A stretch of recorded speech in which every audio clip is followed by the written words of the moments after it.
बिस्मिल्लाहिर्रहमानिर्रहीम, अस्सलाम वालेकुम। तो लॉन्ग टर्म जो मेयर्स हैं वो ज़ाहिर सी बात है वो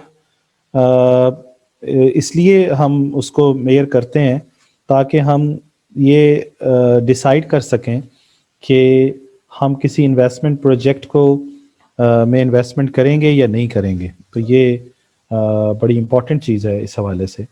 तो उसको इसलिए उसको देखना बड़ा ज़रूरी है लॉन्ग रन के अंदर। तो long run measures of return पे डिस्कशन करते हैं।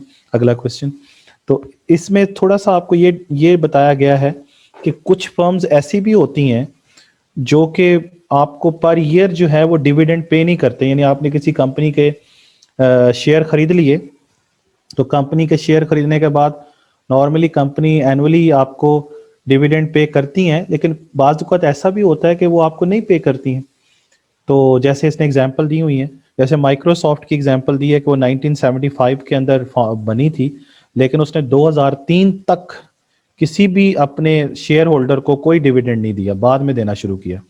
इसी तरीके से गूगल की बात की हुई है कि गूगल ने क्या किया, उसने जो है वो 2010 तक जो है वो 2004 मतलब sold its share for 23 billion 2004।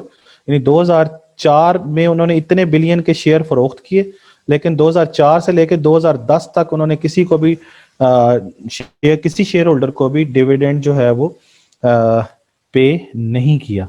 तो ये बात समझ में आ रही है आपको? तो इसका मतलब ये है कि इसका मतलब ये है कि बाज़ औक़ात आपको लॉन्ग टर्म इन्वेस्टमेंट करनी होती है और आपको डिविडेंड भी नहीं मिल रहा होता, लेकिन आप ये सोच रहे होते हैं कि क्या मैं इस कंपनी की अंदर इन्वेस्टमेंट करूं कि ना करूं, पता नहीं ये हर साल मुझे पे करेगी भी कि नहीं करेगी, और अगर 10 साल बाद करेगी तो 10 साल बाद मुझे कितने रिटर्न मिलेंगे, या 5 साल बाद करेगी तो मुझे कितने रिटर्न मिलेंगे। तो ये सारी चीज़ें आपको सोचनी पड़ती हैं लॉन्ग टर्म के अंदर इन्वेस्टमेंट करने के लिए।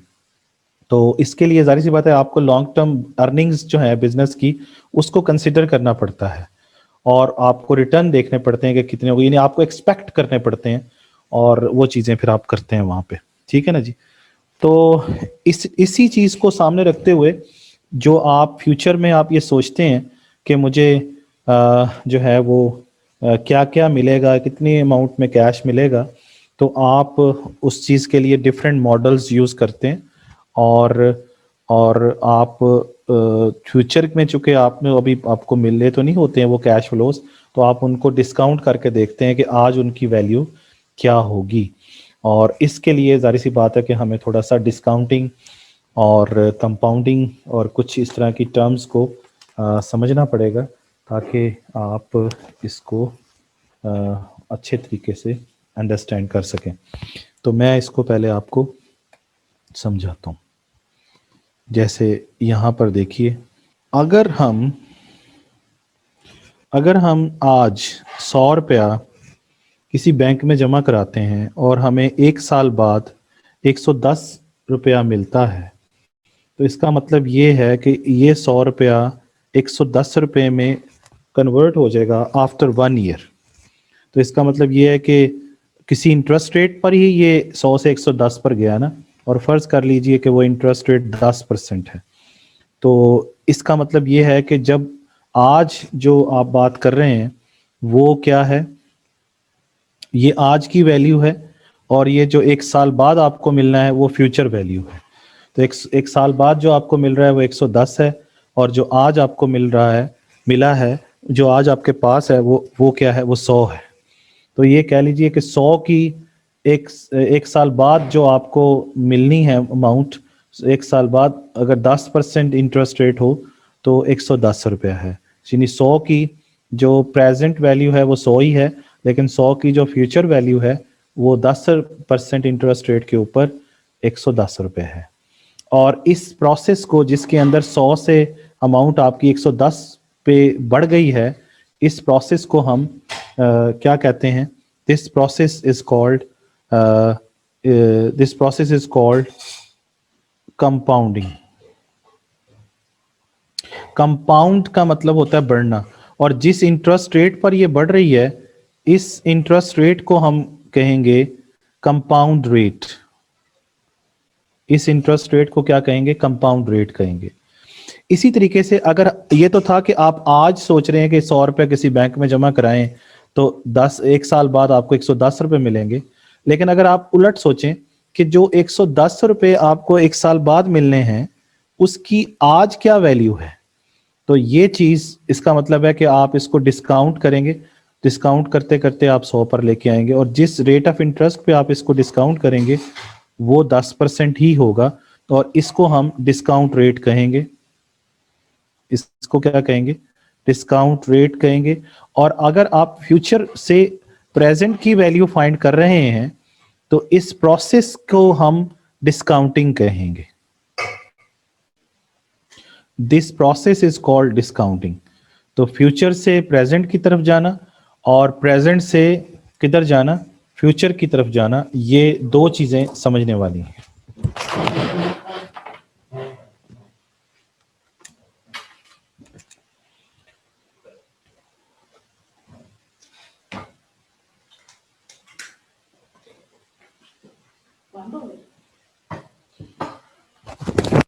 जी, तो यहां पे ये देखिए कि जैसे मैंने आपको अभी बताया कि प्रेजेंट से फ्यूचर की तरफ जाना, फ्यूचर वैल्यू फाइंड करना, या फ्यूचर से प्रेजेंट, तो दो चीजें हो गई, एक कंपाउंड रेट और एक क्या हो गया, डिस्काउंट रेट। और दो प्रोसेस हो गए, एक को हम कंपाउंडिंग प्रोसेस कहेंगे और एक को हम डिस्काउंटिंग प्रोसेस कहेंगे। तो ये जो प्रोसेस है इसमें आप फ्यूचर से प्रेजेंट की तरफ जा रहे हैं, ये है डिस्काउंटिंग, क्योंकि कम हो रही है, डिस्काउंट का मतलब होता है कम होना, और जिस इंटरेस्ट रेट पे कम हो रही है वो 10% है और उसको डिस्काउंट रेट कहेंगे। और अगर आप इधर से यानी 100 से 110 की तरफ जा रहे हैं तो बढ़ रही है ना वैल्यू, तो कंपाउंड हो रही है, कंपाउंड का मतलब बढ़ना है, तो इस प्रोसेस को कंपाउंडिंग कहेंगे। और जिस इंटरेस्ट रेट पर वो वैल्यू बढ़ रही है उस इंटरेस्ट रेट को आप क्या कहेंगे, कंपाउंड रेट कहेंगे। तो ये डिस्काउंटिंग और कंपाउंडिंग मैंने आपको समझाई। अच्छा, इसमें मजीद ये कि दो चीजें, पहली एक चीज ये कि जब आप डिस्काउंटिंग की तरफ जा रहे होते हैं तो डिस्काउंटिंग का मतलब ये है, डिस्काउंटिंग का मतलब ये है कि from future value, F V का मतलब है, पीवी का मतलब है प्रेजेंट वैल्यू, प्रेजेंट वैल्यू, और एफ वी का मतलब है फ्यूचर वैल्यू। तो from future value we find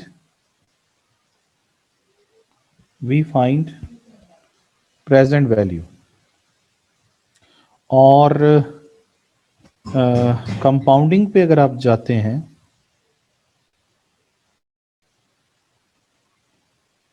तो कंपाउंडिंग में क्या करते हैं कि from present value we find future value. ये क्लियर होगी बात?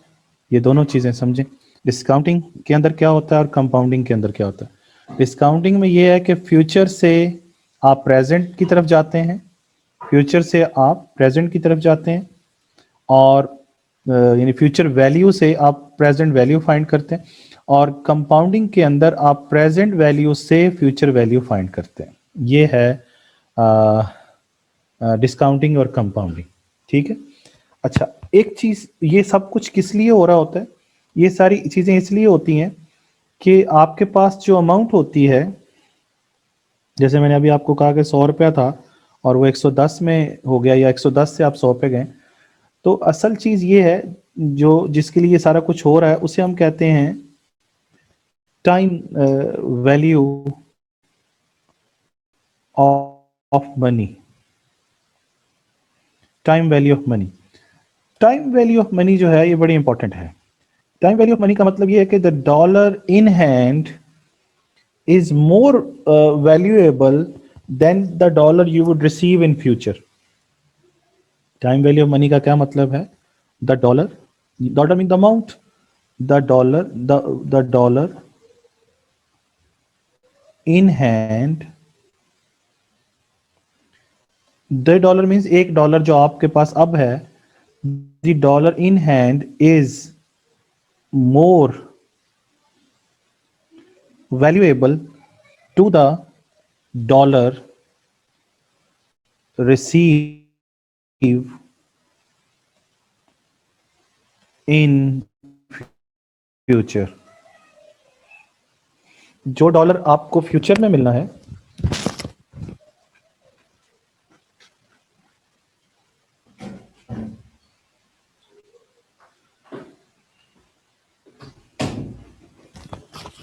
जो डॉलर आपको फ्यूचर में मिलना है वो इतना वैल्यूएबल नहीं है, क्योंकि वो उतनी गुड्स एंड सर्विसेज को नहीं खरीद सकेगा जो डॉलर आपके पास इस वक्त है। $1 उसकी वैल्यू ज्यादा है। यानी इसका मतलब ये है कि ये कह रहा है कि वैल्यू ऑफ मनी जो है, अब ये देखिए कि वैल्यू ऑफ मनी का मतलब क्या है।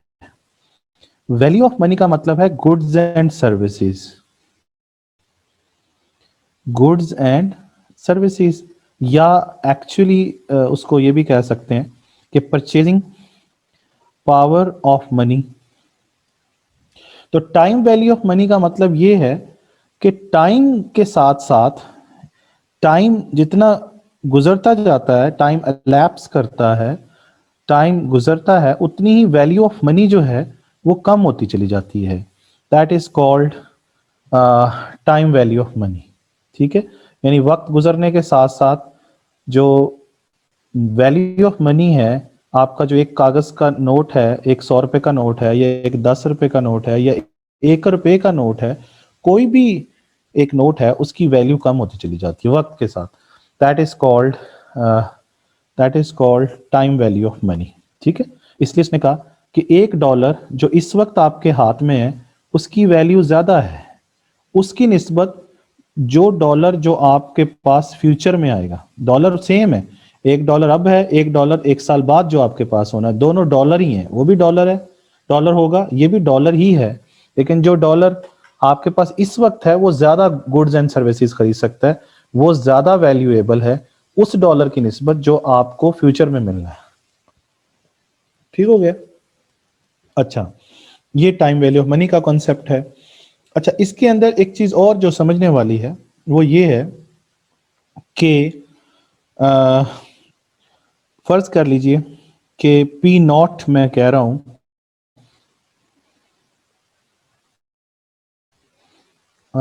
प्रिंसिपल अमाउंट को, दैट इज P0। ठीक है, ये प्रिंसिपल अमाउंट है, और आपको जो फ्यूचर में वैल्यू मिलनी है वो है P0 plus P0 into R। इसका मतलब ये है कि जो हमें एक साल बाद या जितने भी सालों के बाद आपने एक इन्वेस्टमेंट की है, तो वो असल रकम भी मिलेगी, प्रिंसिपल अमाउंट कहते हैं असल रकम, और उसके ऊपर जो आपको इंटरेस्ट मिलना है वो भी मिलेगा, दोनों चीजें। तो ये P0 इंटू आर का मतलब है इंटरेस्ट अमाउंट।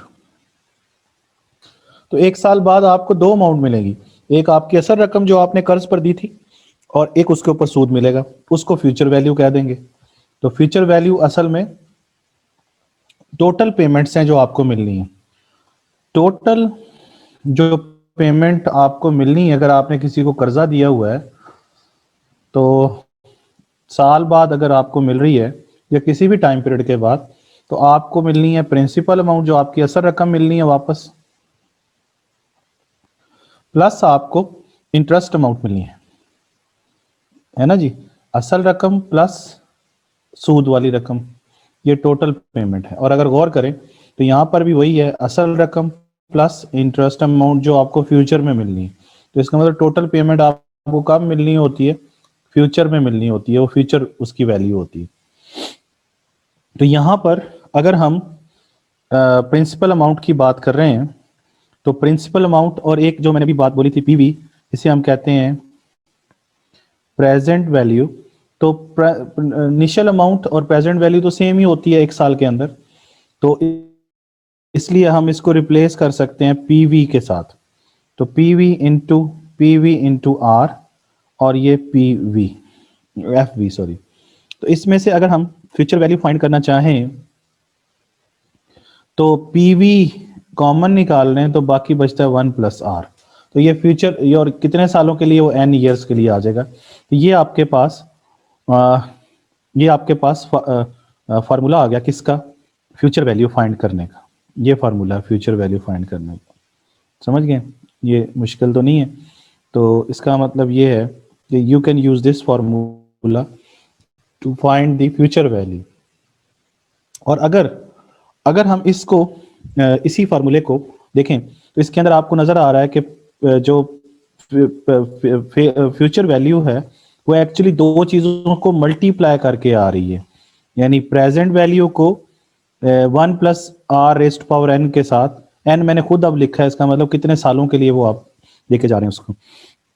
तो इसको यानी 1+r⁻n को हम कहते हैं फ्यूचर वैल्यू इंटरेस्ट फैक्टर। तो इसकी जगह पे आप लिख सकते हैं into future value interest factor, इस चीज को कहते हैं। ठीक है ना जी। और इसी तरीके से ये बात क्लियर होगी आपको। तो इसका मतलब यह कि ये हमें ये समझ आ रहा है कि ये दो चीजें मल्टीप्लाई होकर ये चीज आ रही है। ये याद रखें कि जब आप ये कहते हैं कि 10×2 तो जवाब आता है 20, और जब आप कहते हैं 10/2 तो जवाब आता है 10।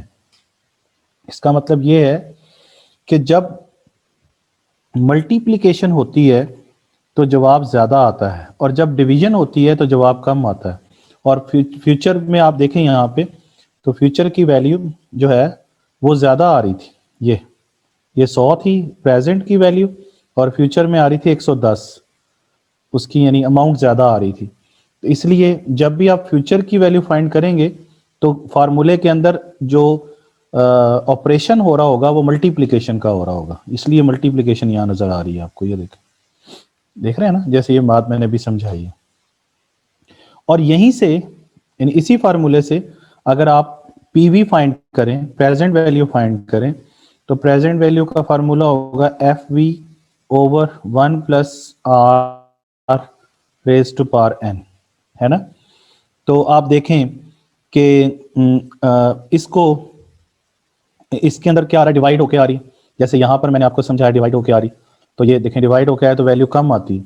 और आपको पता है कि पीवी हमेशा एफवी से क्या होती है, कम होती है। ये देखें, क्योंकि पीवी जो है वो 100 है तो एफवी जो है वो 110 है।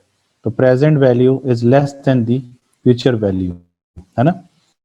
तो इसलिए जब हम प्रेजेंट वैल्यू का फार्मूला निकालेंगे तो जवाब चूंकि कम आना चाहिए उसका, तो आप देख सकते हैं कि उसके फार्मूले में डिवीजन आ रही है, तो ये डिवाइड होके आ रहा है। ये जैसे मैंने ये आपको समझाया था कि डिवाइड हो जाता है, तो उसके अंदर प्लस होके आ रहा है और इसके अंदर क्या आ रहा है,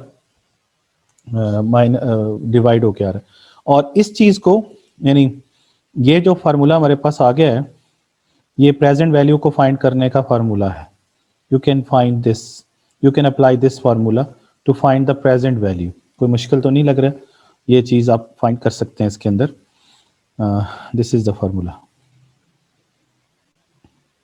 ठीक है। और इसके अंदर एक चीज और जो समझने वाली है वो ये है कि प्रेजेंट वैल्यू, इसी चीज को इस तरह लिख सकते हैं 1, क्योंकि इसके ऊपर 1 भी तो है ना, तो 1/1+r⁻n, है ना, 1/1+r⁻n, ये n लिखा हुआ है, ये n है ना, ये फार्मूला है। तो इनटू, है ना, ये चीज ऐसे, और इनटू एफवी, ये ऐसे भी लिखा जा सकता है ना, क्योंकि इस चीज के ऊपर यहाँ 1 भी तो है ना, यहाँ पे 1 है, 1/this है, 1/this है, तो 1 इससे मल्टीप्लाई होके FV रहेगा, तो इसलिए FV×1 FV/1+r ऐसे लिखा जा सकता है। इस तरह लिखने का ये फायदा है कि ये जो चीज है ये अब आपको वैसे तो डिवीजन में है, लेकिन इस तरीके से करने से आपको ये मल्टीप्लिकेशन में नजर आना शुरू हो गई। और इस चीज को यानी प्रेजेंट, इस चीज को, ये जो चीज है इस चीज को हम कहते हैं present value interest factor into future value. तो ये आप फाइंड कर सकते हैं। ठीक है जी, ये यहाँ तक बातें समझ आ गई आपको या नहीं आई? तो ये मैंने आपको डिस्काउंटिंग और कंपाउंडिंग जो है वो समझाई है। अच्छा, अगली चीज ये है कि ये जो 1/1+r⁻n है, इसको मैंने भी बताया, इसको प्रेजेंट वैल्यू इंटरेस्ट फैक्टर कहते हैं, या इसको हम जनाब कहते हैं डिस्काउंट फैक्टर। इसको हम डिस्काउंट फैक्टर कहते हैं। किसको? ये जो चीज है इसको हम डिस्काउंट फैक्टर कहते हैं, ये वाली जो चीज है। ठीक है, दिस वन, इसको हम या तो डिस्काउंट फैक्टर कहते हैं या इसको प्रेजेंट वैल्यू इंटरेस्ट फैक्टर कहते हैं। तो अब आपके पास, यानी अब आप प्रेजेंट वैल्यू और फ्यूचर वैल्यू के फार्मूलाज अब आपको पता चल गए कि किस तरीके से हम इनको फाइंड आउट कर सकते हैं यहाँ पे। अच्छा, अगली चीज ये है कि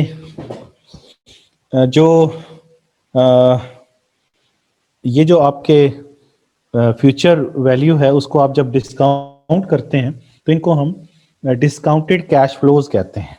ठीक है ना, इनको क्या कहते हैं? Discounted cash flows. ये इस तरह से समझ लीजिए कि जब आप ये कहते हैं कि जी मैंने एक जगह पे इन्वेस्टमेंट की तो मुझे एक्सपेक्टेशन ये है कि मुझे पहले साल जो उससे रिटर्न मिलेगा उसको आप R1 कह देते हैं। यानी R1 का मतलब है expected return of after 1 year, return after 1 year, year 1। और R2 का मतलब है कि रिटर्न जो आप एक्सपेक्ट कर रहे हैं, रिटर्न आफ्टर ईयर 2, है ना।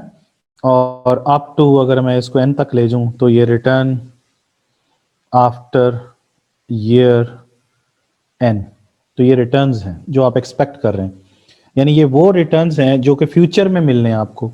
तो ये फ्यूचर कैश फ्लोज भी हैं, ये फ्यूचर कैश फ्लोज भी कहलाते हैं।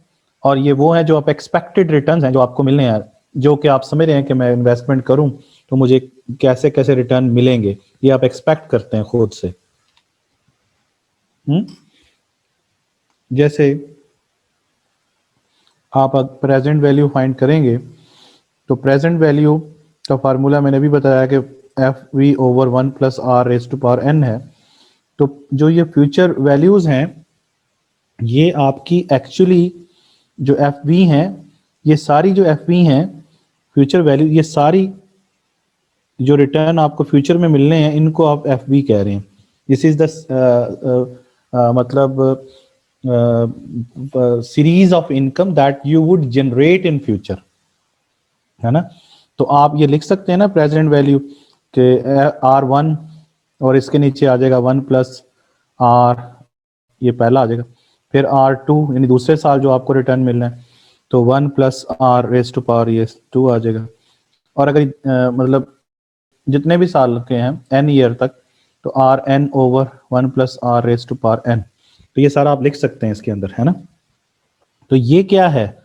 ये सारे जो R हैं ये सारे फ्यूचर वैल्यू जो आप एक्सपेक्ट कर रहे हैं कि पहले साल, दूसरे साल, तीसरे साल। तो इसलिए मैंने आपको बताया कि FV की जगह पर आप क्या लिख रहे हैं? FV की जगह पर आप R1 लिख रहे हैं, R2 लिख रहे हैं और Rn तक जा रहे हैं। यानी ये सारे वो एक्सपेक्टेड सीरीज ऑफ इनकम है या फ्लो ऑफ इनकम है या कैश फ्लोज हैं दैट यू वुड जनरेट।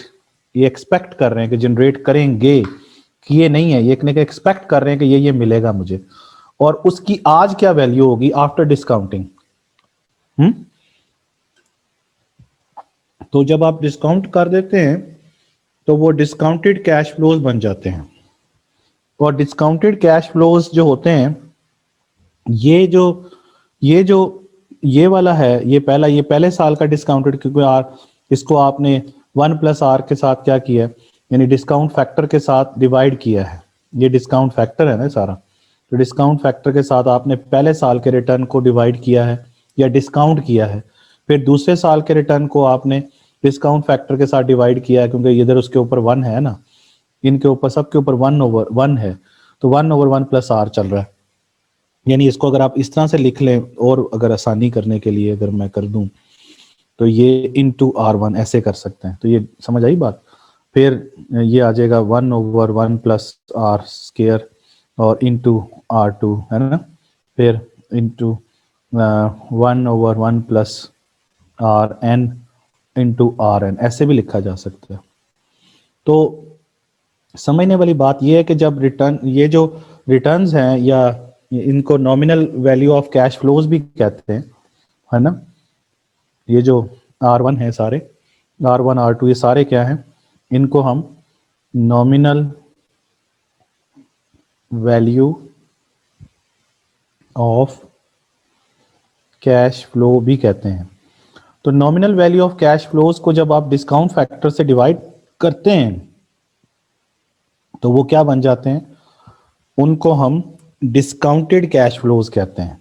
तो इसका मतलब ये जो आपने अभी किया हुआ है इसको हम क्या कहेंगे, ये वाली सारी चीज को क्या कहेंगे, डिस्काउंटेड कैश फ्लो, या ये भी वही बात है जैसे कहेंगे discounted cash flow of 1 year plus, फिर ये जो है, या ये कह लीजिए इसे कहेंगे discounted cash flow of second year up to discounted cash flow of N year, यानी ये डिवाइड करके ये कह लेंगे कल की बात। तो ये सारा डिस्काउंटेड कैश फ्लोज है। और फिर जब आप इन डिस्काउंटेड कैश फ्लोज को ऐड कर देते हैं, पहले साल का डिस्काउंटेड कैश फ्लो, दूसरे साल का, और आखिरी साल, जितने साल भी होगा, एन कोई भी हो सकता है, तो जब आप डिस्काउंटेड कैश फ्लोज को ऐड करते हैं तो जो जवाब आता है उसको प्रेजेंट वैल्यू कहते हैं। यानी एडिंग द डिस्काउंटेड कैश, इनको डिस्काउंटेड कैश फ्लोज भी कहते हैं या इनको एडजस्टेड कैश फ्लोज भी कहते हैं। तो एडजस्टेड कैश फ्लोज या डिस्काउंटेड कैश फ्लोज को जब आप ऐड करते हैं तो वो प्रेजेंट वैल्यू बन जाती है। ये बात समझ में आ गई आपको? तो बहरहाल ये इन सबको ऐड करेंगे तो प्रेजेंट वैल्यू बन जाएगी आपके पास। ये मैं अब आपको समझा देता हूं। मैंने आपको बताया कि इनको ये जो रिटर्न आपको फ्यूचर में मिलने होते हैं वो असल में आपकी फ्यूचर वैल्यूज होती हैं, फ्यूचर में जो कि आपको मिलनी है, अभी मिली तो नहीं है, इसलिए उनको फ्यूचर वैल्यू कहते हैं। और उनको nominal value of the cash flows भी कहते हैं। जब आप उनको डिस्काउंट फैक्टर से डिवाइड कर देते हैं या डिस्काउंट करते हैं, नॉमिनल कैश फ्लोज को डिवाइड करते हैं, तो वो डिस्काउंटेड कैश फ्लोज बन जाते हैं, ठीक है, या डिस्काउंटेड वैल्यूज आ जाती हैं आपके पास। अब इस चीज़ को आप ज़रा बुक से देख लीजिए। जैसे इस बुक में देखिए डिस्काउंटिंग मैंने अभी आपको समझा दिया, डिटेल इसमें से पढ़ लीजिएगा। अच्छा, डिस्काउंट फैक्टर भी समझा दिया आपको, डिस्काउंटेड कैश फ्लोज भी अभी मैंने समझाया कि ये जो है डिस्काउंटेड कैश फ्लोज इन्हें कहते हैं, यानी DCF, या इनको हम एडजस्टेड कैश फ्लोज भी कहते हैं, एडजस्टेड कैश फ्लोज भी। तो यहाँ पर जो एग्जांपल दी गई है उससे हम इसको मजीद समझ लेते हैं कि ये कैसे वर्क करता है। ये देखें कि यहाँ पर ये बता रहा है कि जी 3 साल है, यानी n कितना बताया हुआ है, या इधर n के बजाय इसने यहाँ t लिखा हुआ है, तो t या n एक ही बात है। तो इसमें इसने फर्ज किया है कि 3 साल की बात कर रहे हैं, तो n कितना होगा, या t, या इसको n कह लें तो 3 ईयर्स होगा, तो इसलिए इसने यहाँ पे 3 साल की बात की हुई है। तो यहाँ पे देखें तो ये ईयर 1 है, ये ईयर्स हैं यहाँ पे आपके सामने, और इनकी कहानी मैं भी आपको समझा देता हूँ, ठीक है जी। अच्छा, अब यहाँ पे देखिए कि क्या हो रहा है, यहाँ पर देखिए क्या हो रहा है। ये टेबल बन गई। अच्छा, अब ये कह रहा है जी कि 1000 रुपया आप फर्ज कर रहे हैं कि पहले साल मिलेगा, दूसरे साल भी आपको 1000 मिलेगा, तीसरे साल भी आपको 1000 ही मिलेगा। इसका मतलब जो आपके कैश फ्लोज हैं यानी फ्यूचर वैल्यूज हैं, ये कैश फ्लोज हैं या फ्यूचर वैल्यू जो है, वो पहले साल की जो फ्यूचर वैल्यू है वो 1000 है, जिसको R1 भी कह सकते हैं। दूसरे साल की जो फ्यूचर वैल्यू है या रिटर्न है वो भी 1000 है, और तीसरे साल की भी जो फ्यूचर में आपको पैसा मिलना है वो भी क्या है, 1000 है। ठीक है, तो फ्यूचर में जो आप रिसीव करेंगे रिटर्न्स, उनकी बात कर रहे हैं, एक्सपेक्टेड रिटर्न्स। उसकी अब आपने क्या फाइंड करनी है, उसकी आपने जनाब फाइंड करनी है प्रेजेंट वैल्यू। और प्रेजेंट वैल्यू का फार्मूला मैंने भी बताया कि आप डिस्काउंटेड कैश फ्लोज फाइंड करते हैं और डिस्काउंटेड कैश फ्लोज को ऐड कर लेते हैं। तो ये देखें, ये पहले साल का तरीका है। पहले साल में इन्होंने क्या किया, इन्होंने ये जो फाइंड किया है ये discounted cash flow of first year है। तो ये क्या फार्मूला लगाया, यानी R1 over 1 plus R raise to power 1। तो इधर ये ऑफ इंटरेस्ट भी बताया हुआ 10% है, तो 10% का मतलब है 0.1, तो 1 प्लस 0.1 करेंगे तो 1.1 आ जाएगा, और इधर 1.1 का स्केयर आ जाएगा, इधर 1.1 का क्यूब आ जाएगा। तो ये आ जाएगा आपके पास R2 over 1 plus R raise to power 2, और इसका आ जाएगा जी R3 तीसरे साल का return over 1 plus R raise to power 3। तो ये डिस्काउंटेड बन गई ना, ये बन गया DCF, ये जो वैल्यू इसको डिवाइड करने के बाद आई, ये discounted cash flow of second year, ये डिस्काउंटेड कैश फ्लो या एडजस्टेड कैश फ्लो भी कहते हैं तीसरे साल। और फिर आप जब इन तीनों को ऐड कर देंगे यहाँ पे, तो आपके पास ये जो चीज़ आएगी ये प्रेजेंट वैल्यू आ जाएगी। और प्रेजेंट वैल्यू कैसे आई है, वो आई है DCF1 plus DCF2 discounted cash flow दूसरे साल का, फिर discounted cash flow of third year, and this is equal to present value. तो ये प्रेजेंट वैल्यू आ गई, यानी इसको जमा किया, इसको जमा किया, इसको जमा किया, तो ये आ गया। तो ये बात समझ में आ गई। और अगर हमें प्रेजेंट वैल्यू फाइंड कर ली है और अगर हमें नेट प्रेजेंट वैल्यू फाइंड करनी है, तो नेट प्रेजेंट वैल्यू फाइंड करने का तरीका ये है कि प्रेजेंट वैल्यू में से आपने जो कॉस्ट ऑफ इन्वेस्टमेंट है वो माइनस कर देनी है, तो वो नेट प्रेजेंट वैल्यू आ जाएगी। ठीक है ना, तो नेट प्रेजेंट वैल्यू फाइंड करें, तो present value minus cost of capital, cost of investment यानी, तो वो कॉस्ट ऑफ इन्वेस्टमेंट, तो वो आप कर लें, या इनिशियल कॉस्ट ऑफ इन्वेस्टमेंट भी बाज़ औक़ात कहा जाता है। तो प्रेजेंट वैल्यू कितनी है वो आपने अभी फाइंड कर ली है, वो कितनी थी, वो थी 2,4,8,6, और फर्ज कर लें कि इनिशियल कॉस्ट कितनी है 2000 है, तो आपके पास 486 जो है वो प्रेजेंट नेट प्रेजेंट वैल्यू आ गई। और अगर नेट प्रेजेंट वैल्यू पॉजिटिव हो तो आपको उस प्रोजेक्ट को ले लेना चाहिए, अगर नेट प्रेजेंट वैल्यू नेगेटिव हो तो आपको उस प्रोजेक्ट को नहीं लेना चाहिए। ठीक है ना जी, ये उसका डिसीजन हो गया कि कब आपको किसी प्रोजेक्ट को लेना चाहिए और कब किसी प्रोजेक्ट को नहीं लेना चाहिए। ठीक हो गया, तो यहाँ तक बात समझ में आ गई, डिस्काउंटेड कैश फ्लोज भी समझ में आ गए आप लोगों को। अच्छा, इसके बाद अगली चीज ये है, अगली चीज है जिसे हम कहते हैं फ्री कैश फ्लोज। तो फ्री कैश फ्लोज कहते हैं FCF को, फ्री कैश फ्लोज। अच्छा, फ्री कैश फ्लोज जो होते हैं वो दो होते हैं,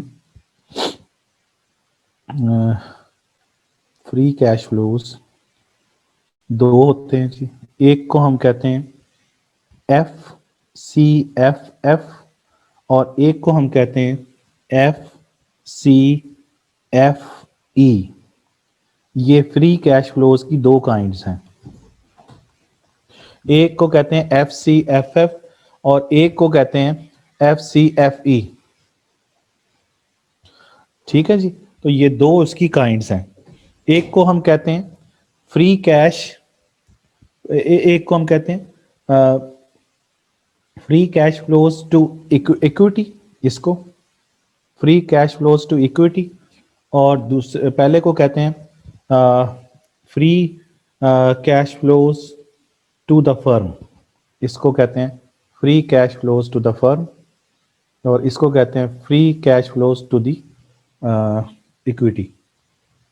ठीक हो गया जी, तो ये दोनों किसकी काइंड है? फ्री कैश फ्लोज की। इसके सिर्फ फार्मूलाज जरा याद कर लीजिए, बाकी कोई मुश्किल नहीं है।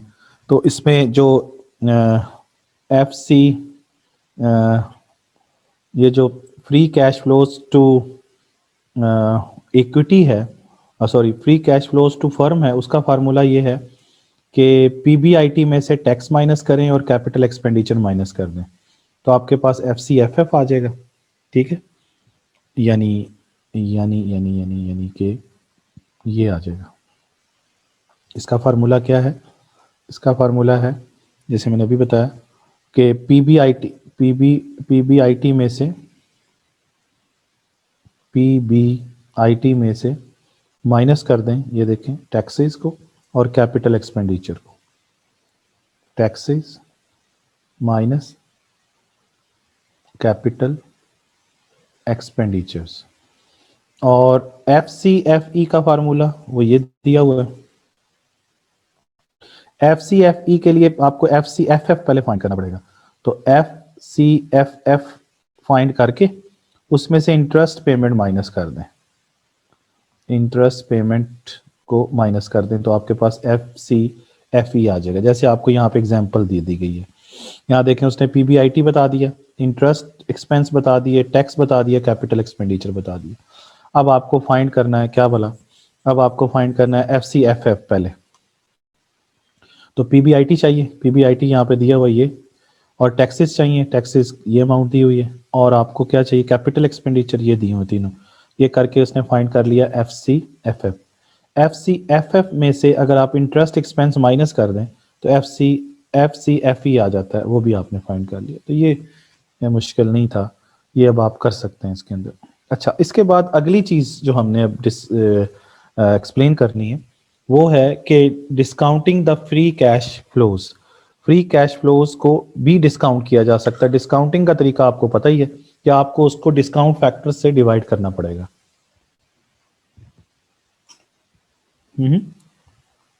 या डिवाइड नहीं करना पड़ेगा डिस्काउंट फैक्टर से। अगर डिस्काउंट फैक्टर पूरा ले रहे हैं तो फिर मल्टीप्लाई करेंगे। जैसे यहाँ पर आपको एग्जाम्पल से मैं ये बात समझा देता हूँ।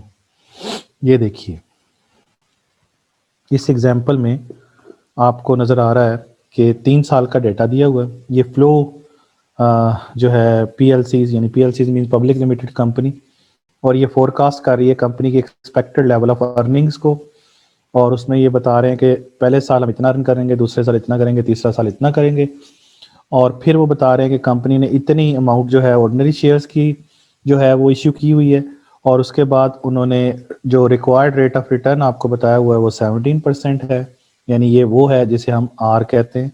तो आर कितना आ रहा है? 0.17।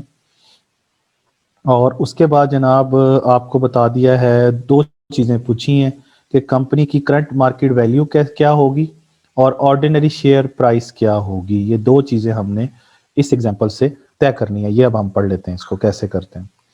तो क्या करेंगे, सबसे पहले आप ये देखें कि इसके अंदर आपको ये टेबल बना लेते हैं।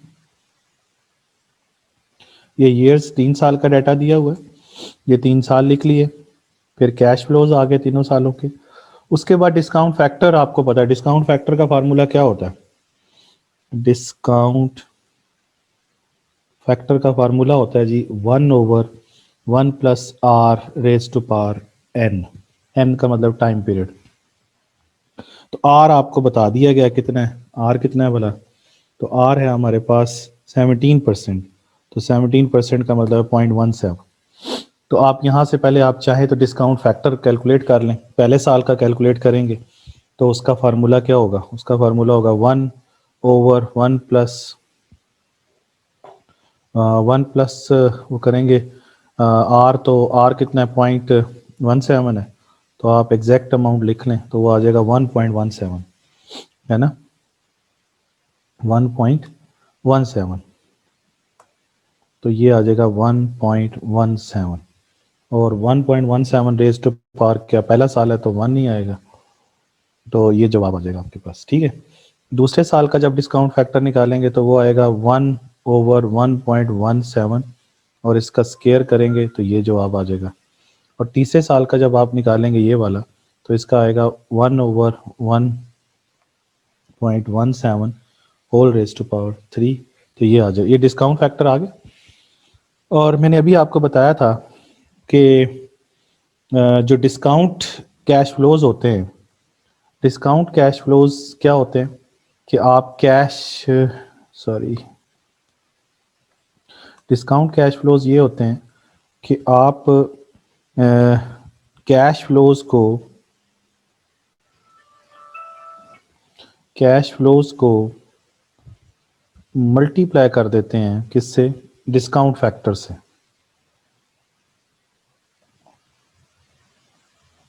ठीक है ना,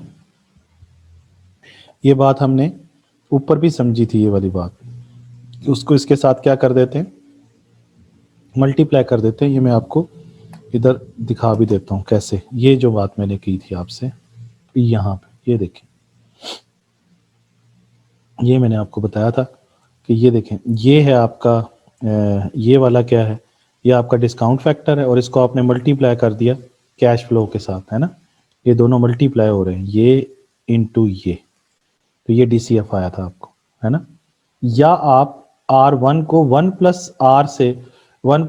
से डिवाइड करते हैं, 1/1 से नहीं, 1/1 से जब डिवाइड करेंगे तो फिर तो वही बन जाएगा ना। फिर तो आप क्या कर रहे हैं? डिवाइड कर रहे हैं। लेकिन जब आप 1/1 को मल्टीप्लाई करेंगे R1 से तो फिर आपके पास DCF आ जाएगा। ठीक है ना, यही चीज जो मैंने अभी आपको बताई थी कि DCF फाइंड करने का तरीका ये है कि DCF फाइंड करने का तरीका ये है कि आप डिस्काउंट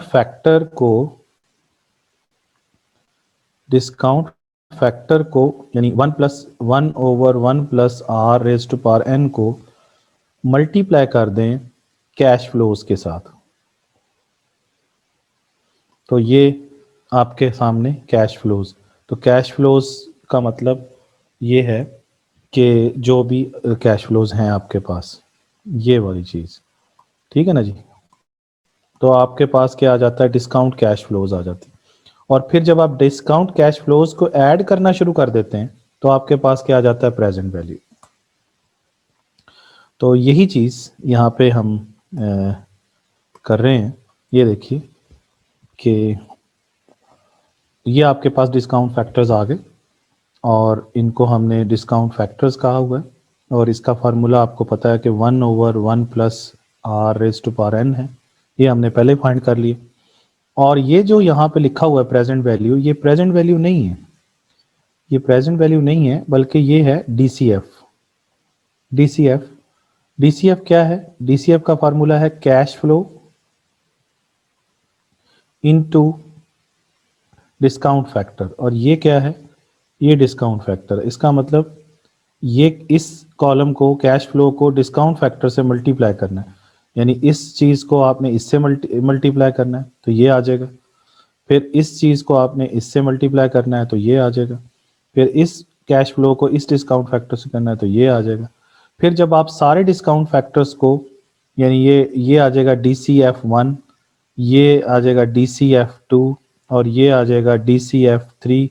जब आप इन सबको ऐड कर देंगे तो DCF को ऐड करने से क्या मिलता होता है? Present value. तो फिर ये जो अमाउंट आएगी इसको प्रेजेंट वैल्यू कहेंगे आप। ठीक है ना जी। तो ये आपके पास, क्योंकि प्रेजेंट वैल्यू का फार्मूला मैंने पहले भी बताया कि DCF प्लस DCF2, क्योंकि यहाँ पे 3 साल की बात हो रही तो ये 3 साल कर ले। यहाँ पे ये थोड़ी सी गलती, इधर 3 कर लीजिए, ठीक है ना जी। अच्छा, फिर ये DCF3, तो तीनों सालों की डिस्काउंटेड कैश फ्लोज को ऐड करके प्रेजेंट वैल्यू फाइंड कर लें। और जो प्रेजेंट वैल्यू आए आपके पास उसी को ही करंट मार्केट वैल्यू कहते हैं, जो हमें फाइंड करनी थी। इसी को ही, प्रेजेंट वैल्यू को ही क्या कहते हैं? इसी को ही कंपनी की करंट मार्केट वैल्यू भी कहते हैं। अब रहेगी बात के ऑर्डिनरी शेयर प्राइस फाइंड करनी। तो ऑर्डिनरी शेयर प्राइस फाइंड करना भी कोई मुश्किल नहीं है। उसके लिए आपने सिंपली ये क्या करना है, आपने जो आपके पास जो वैल्यू आई हुई है 17,413,290 यानी जो प्रेजेंट वैल्यू है, उसको आपने डिवाइड कर देना है आपके पास जो शेयर्स हैं। और शेयर्स कितने इशू किए हुए कंपनी ने, ये वाली अमाउंट है 2,4,00 फिर 30, इनसे आपने डिवाइड कर देना है, तो आपके पास ऑर्डिनरी शेयर प्राइस आ जाएगी। यानी present value divided by ordinary shares in issue करेंगे तो आपके पास ऑर्डिनरी शेयर की प्राइस आ जाएगी। तो